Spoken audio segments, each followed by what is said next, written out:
Hey guys, welcome back to my channel. ఈరోజు నేను జొన్న రొట్టెలు ఎలా చేసుకోవాలో మీకు చూపిస్తున్నాను.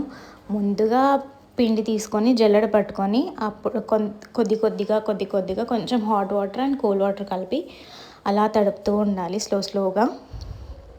చూస్తున్నారు కదా, ఆ వీడియోలో కొద్దిగా వాటర్ వేస్తూ అలా తడుపుతూ ఉండాలి. మంచిగా పిండి సాఫ్ట్గా అయ్యేంత వరకు తడుపుతూ ఉండాలి.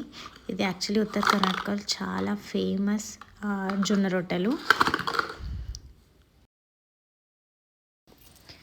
అంతా తడిపేశాక ఇలా చిన్న చిన్న ఉండల్లా చేసుకొని కొద్దిగా పిండిని అలా జల్లెడ పట్టేసి దాన్ని స్లోగా అలా కొడుతూ ఉండాలి.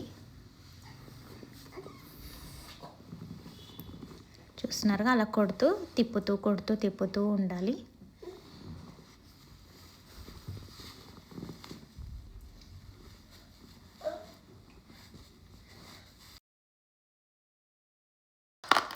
అలా ఫైనల్గా కొట్టేశాక రొట్టె రెడీ అయిపోతుంది. ఇప్పుడు దాన్ని స్లోగా అలా హ్యాండ్లోకి తీసుకొని వేడిగా ఉన్న పెనంపై అలా వేసుకోవాలి. వేసాక ఒక క్లాత్ తీసుకొని తడిపి దాన్ని అలా వాటర్ అద్దుతూ ఉండాలి. రొట్టె మొత్తాన్ని అలా వాటర్తో అద్దేయాలి.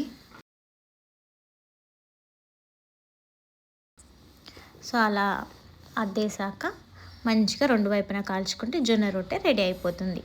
Thanks for watching.